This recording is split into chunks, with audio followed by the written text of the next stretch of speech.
सभी दर्शकों को इस व्याख्यान श्रृंखला में मेरा नमस्कार। कर्म प्रवचनीय से संबंधित कुछ अन्य सूत्र आपके सामने प्रस्तुत करूंगी। उनमें जो सूत्र आपके सम्मुख है वो है अधि परि अनर्थकौ। अधि और परि इनके संबंध में ये सूत्र है, इनकी कर्म प्रवचनीय संज्ञा करने वाला सूत्र है और किस परिस्थिति में किस अर्थ में इनकी कर्म प्रवचनीय संज्ञा होती है उसके लिए कहा अनर्थकौ। अर्थात जब ये अनर्थक होते हैं, अर्थात इनका कोई अर्थ जब नहीं होता तो अनर्थक जब प्रयुक्त होते हैं तो अधि और परि की कर्म प्रवचनीय संज्ञा होती है।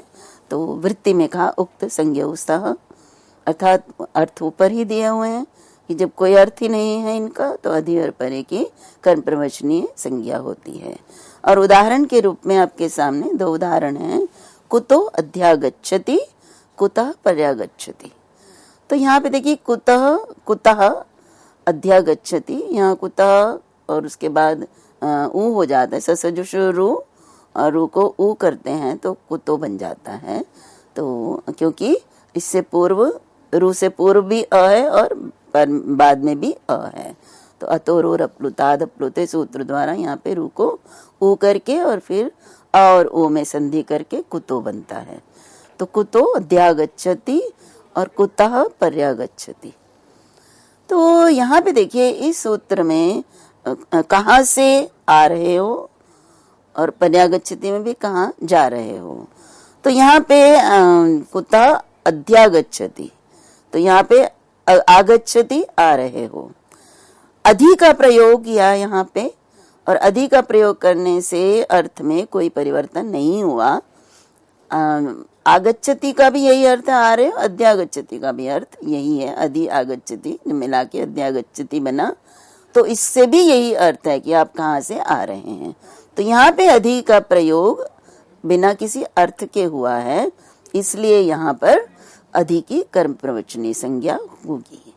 इसी प्रकार से आगे भी है कुतः पर्यागच्छति, तो आ रहे हो, और पर्यागच्छति लगाने से भी आ रहे हो, यही अर्थ प्राप्त होता है।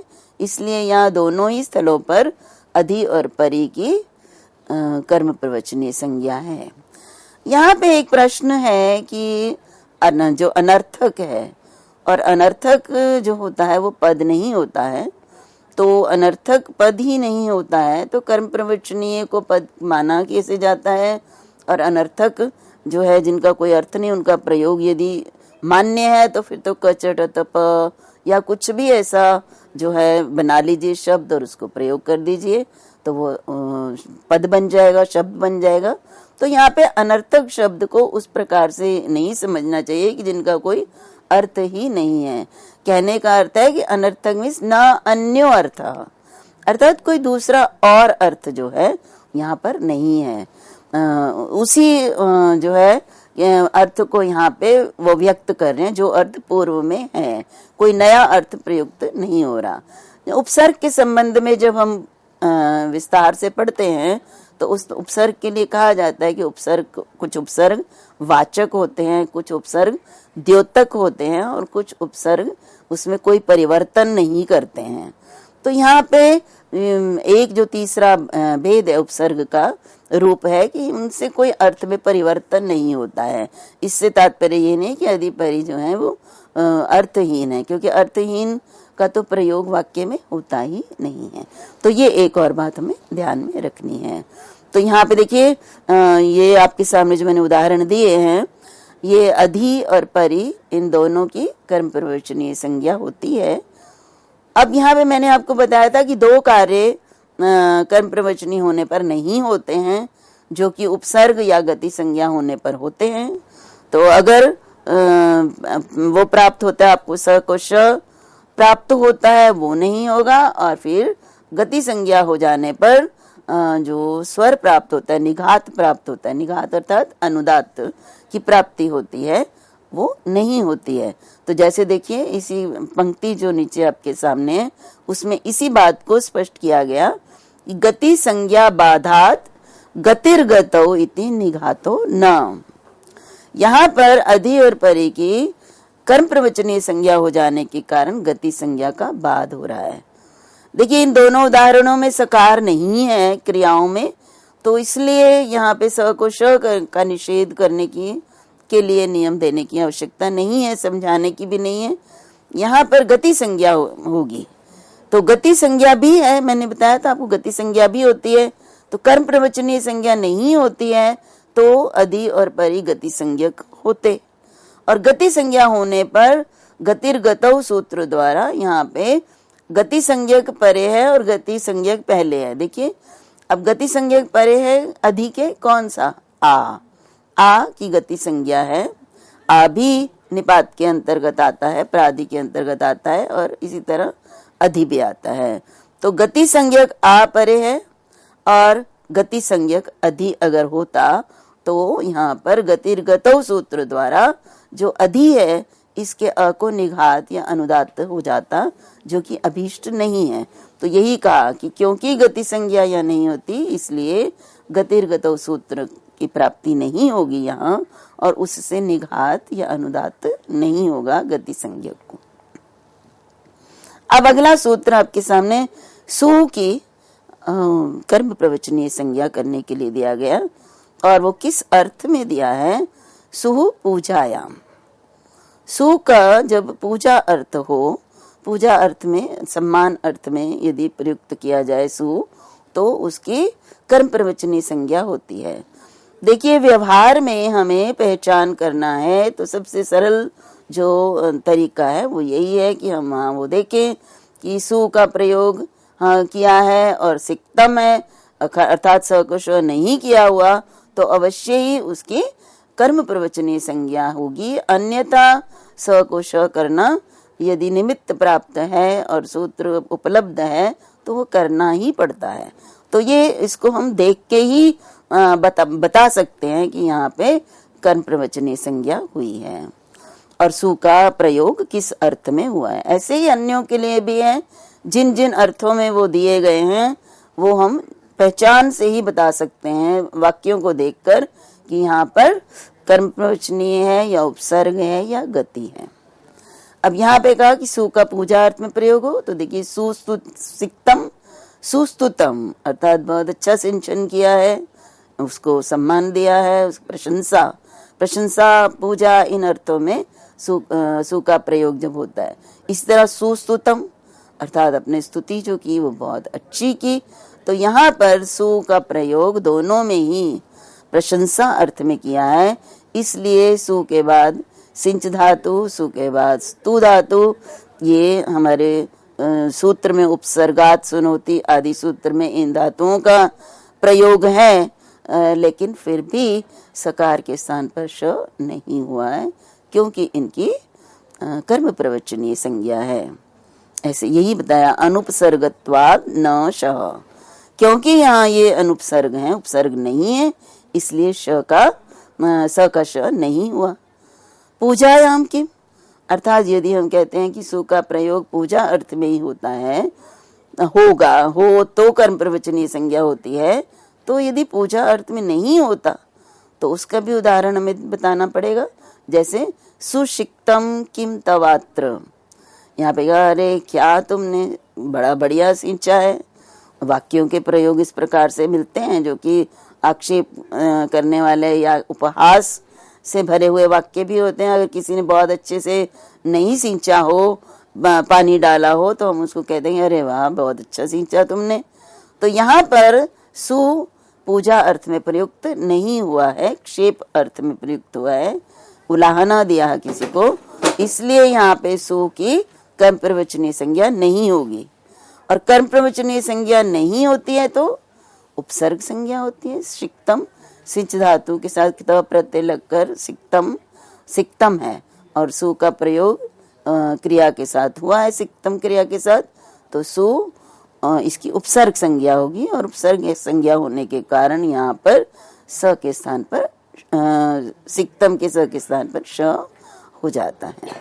तो इस प्रकार से जैसे मैंने आपको बताया पहचान के लिए कि सुसिक्तम और सुशिक्तम में क्या अंतर है, ये आपके सामने इन उदाहरणों में स्पष्ट हो जाता है।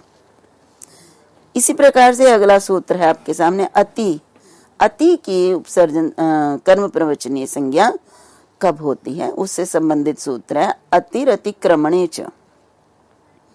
अब अतिक्रमणे पूजायाम च अति कर्म प्रवचनीय संज्ञा स्यात्। अर्थात जब अतिक्रमण करना, अतिक्रमण होता है जो जितना प्राप्त है उससे अधिक करना, वो अतिक्रमण होता है। और पूजा च का प्रयोग है और उसी क्रम में सूत्र है 1494 सूत्र, उसके बाद अगले उसी क्रम में ये 1495 सूत्र है। तो यहाँ पे पूजायाम की अनुवृत्ति आ रही है च के कारण, तो च अर्थात पूजायाम।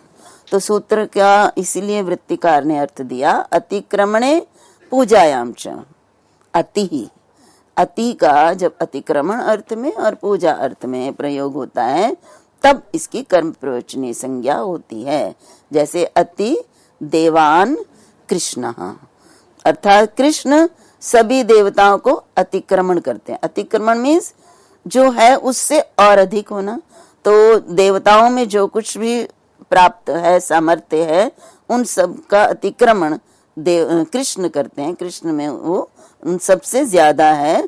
तो यहाँ पे अतिक्रमण अर्थ में प्रयुक्त हुआ है, इसलिए इसकी कर्म प्रवचनीय संज्ञा होती है। अब अगला सूत्र आपके सामने जो है वो अपी के संदर्भ में है कि अपी की किन किन स्थितियों में कर्म प्रवचनीय संज्ञा होती है। क्योंकि अपी एक ऐसा निपात है जो कि वाक्यों में बहुत अधिक प्रयुक्त होता है। तो अपी कुछ विशेष ऐसे अर्थ हैं जिनको द्योतित करता है, तो उसको कर्म प्रवचनीय कहते हैं, अन्यथा अपी निपात के रूप में प्रयुक्त होता है।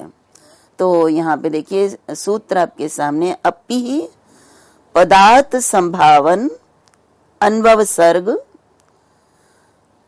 सर्ग गरहा समुच्चयेषु। अपि पदार्थ संभावन अन्वव सर्ग गरहा समुच्चयेषु। तो यहाँ पर कई अर्थ हैं जिनमें अपि की वो अर्थ द्योतित होने पर अपि कर्म प्रवचनीय कहलाता है। तो उनमें उन अर्थों को पहले मैं आपके सामने स्पष्ट कर रही हूँ अलग कर करके।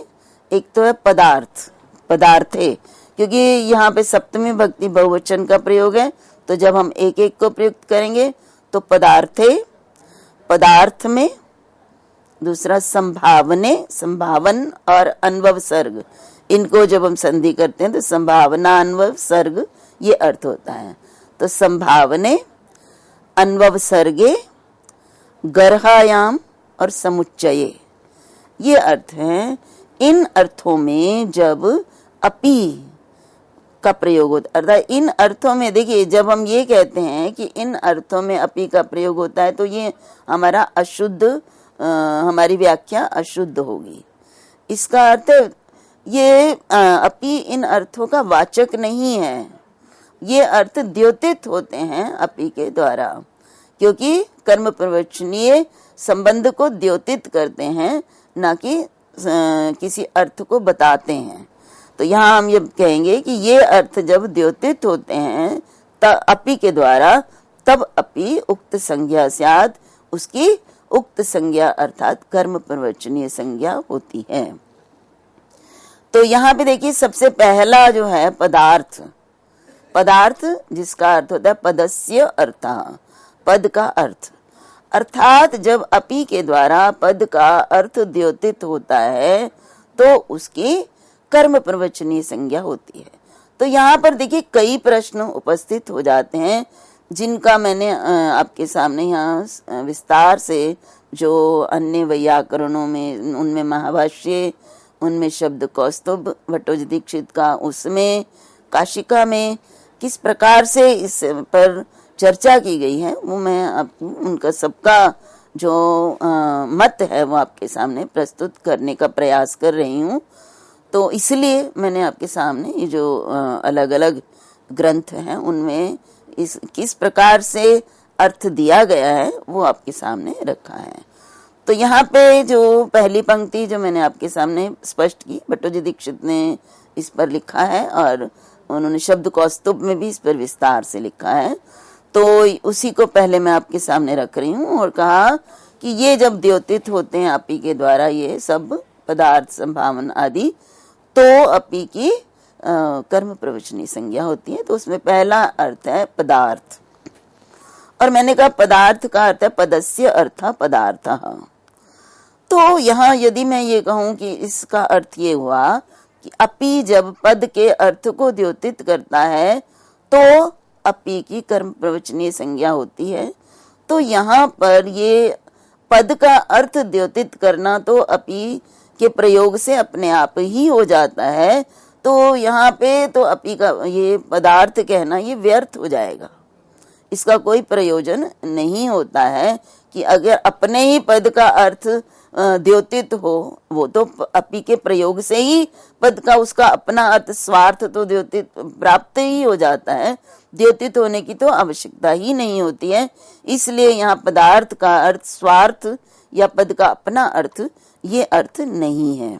इसका अर्थ है कि अन्य पद का अर्थ जब द्योतित हो, अपी के द्वारा अन्य जो अप्रयुक्त पद है जब वो द्योतित होता है उसका अर्थ, तब अपी की कर्म प्रवचनीय संज्ञा होती है।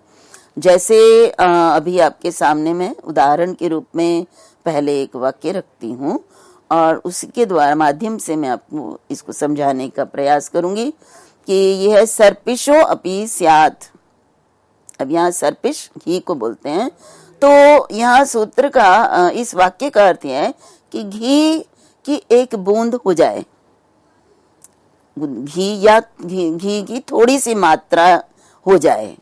तो यहाँ पे देखिए अपी शब्द का प्रयोग किया गया है, और अपी शब्द के प्रयोग से जो सर्पिशा तो घी है तो घी हो जाए, लेकिन घी कितना हो जाए तो ये अपी के माध्यम से हमें ये पता चल रहा है, ये द्योतित हो रहा है कि घी की थोड़ी सी मात्रा ही हो जाए। अर्थात यहाँ पर ये द्योतित हो रहा है कि जो घी है उसकी दुर्लभता है, कम है, और वो जो कम है बिंदु मात्र या थोड़ा सा है, ये जो दुर्लभता है ये द्योतित हो रही है बिंदु से, अपी से ये बिंदु द्योतित हो रहा है। अन्य पद है, देखिए इसका प्रयोग यहाँ पे नहीं है, प्रयोग सर्पिश का है, घी का है, लेकिन घी की बूंद, ये जो बूंद या बिंदु या अल्प या मात्रा, ये जो अर्थ है ये द्योतित हो रहा है अपी के कारण। अगर हम कहते सर्पिशः स्यात् तो यहाँ पे पता होता है घी हो जाए, लेकिन घी की दुर्लभता के कारण ये जो दुर्लभता द्योतित हो रही है, कम घी हो जाए, थोड़ा सा ही मैं दे सकता हूँ, थोड़ा सा ही ले लीजिए, तो ये यहाँ अपी के द्वारा ही द्योतित हो रहा है। तो यहाँ पद का अर्थ अर्थात अन्य पद बिंदु, इसका अर्थ यहाँ पे द्योतित हो रहा है सर्पिशः और स्यात् के माध्यम से। तो यहाँ पे अपी के माध्यम से इन दोनों में ये संबंध द्योतित हो रहा है कि सर्पी और इसमें उसकी मात्रा कितनी है, इन दोनों में संबंध द्योतित हो रहा है बिंदु अन्य पद के कारण। अब यहाँ पे देखिए फिर वही है यहाँ पे कि अब यहाँ पे अपी उपसर्ग नहीं है, इसलिए अनुपसर्गत्वात् न शः, ये स्पष्ट है कि उपसर्ग हो तभी स्यात् के स को श होगा, परंतु यहाँ पे नहीं होता है।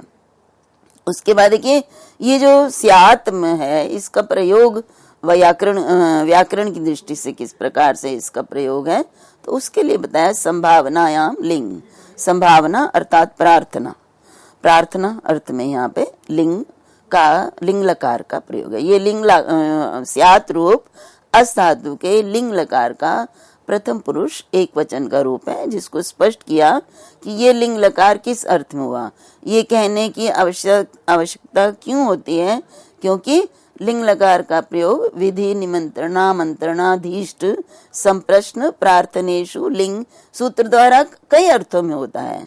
तो यहाँ पर प्रार्थना अर्थ में लिंग का प्रयोग हुआ है, ये वृत्तिकार ने इसको स्यात् को स्पष्ट करते हुए बताया।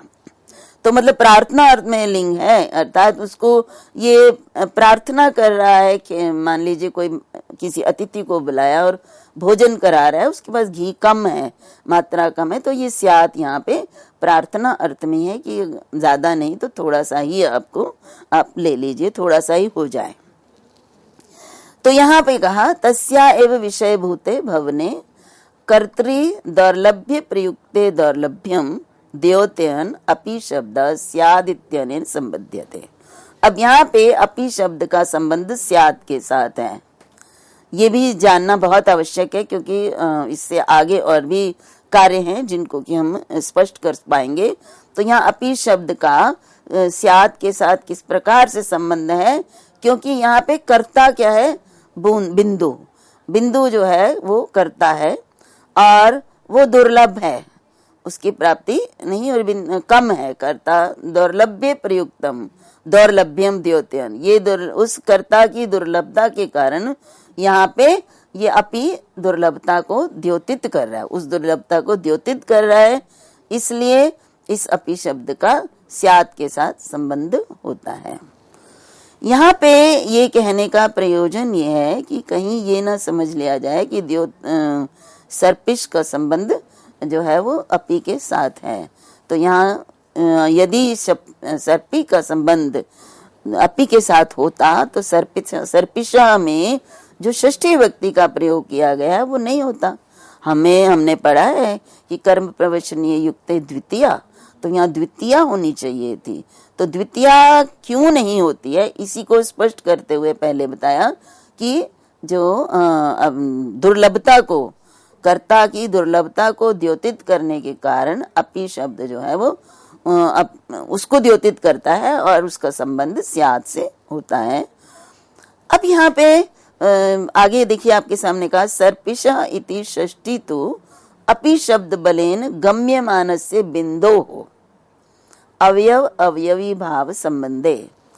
तो मैंने बताया कि क्योंकि अगर हमारा अपि के साथ संबंध सर्पिश का होता तो यहाँ पे सर्पिश में द्वितीय भक्ति होती और सर्पिशम प्रयोग होता, जबकि यहाँ षष्ठी है। तो षष्ठी का प्रयोजन बताया कि क्योंकि अपि का योग सर्पिश के साथ ना होकर स्याद के साथ है।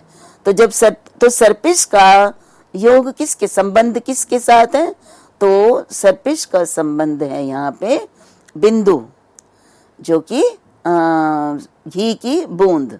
तो बिंदु उस घी का अवयव है। तो बिंदु और सर्पिश में दोनों में अवयव अवयवी भाव संबंध है और वो बिंदु अपि शब्द के बल से ही गम्यमान है, द्योतित हो रहा है। और उस बिंदु और फिर घृत जो सर्पिश है, इन दोनों में अवयवी भाव संबंध है। और हमने पढ़ा हुआ है कि संबंध में षष्ठी शेष सूत्र द्वारा षष्ठी भक्ति का प्रयोग होता है, इसलिए यहाँ पर षष्ठी भक्ति का प्रयोग हुआ है।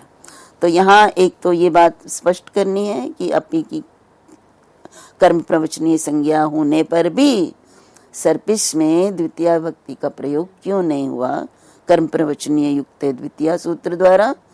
और फिर उसके बाद किस प्रकार से अपि का संबंध स्यात, और स्यात में लिंग लकार किस अर्थ में यहाँ पे प्रयुक्त हुआ है, तभी हम इस वाक्य को पूर्ण रूप से समझ पाएंगे। अब यहाँ पे देखिए आगे कहा इयम एवि अपि शब्दस्य पदार्थ द्योतकता नाम। तो मैंने बताया कि पदार्थ का द्योतक है अपि शब्द, तो यही है अपि शब्द की पदार्थ द्योतकता कि ये बिंदु इस पद के अर्थ को यहाँ पर द्योतित कर रहा है। सर्पिशा घी की एक बूंद हो जाए, नहीं तो घी हो जाए से यहाँ पे तो घी की मात्रा कम होने के कारण ये वाक्य से नहीं स्पष्ट हो रहा, अपि के प्रयोग से स्पष्ट हो रहा है।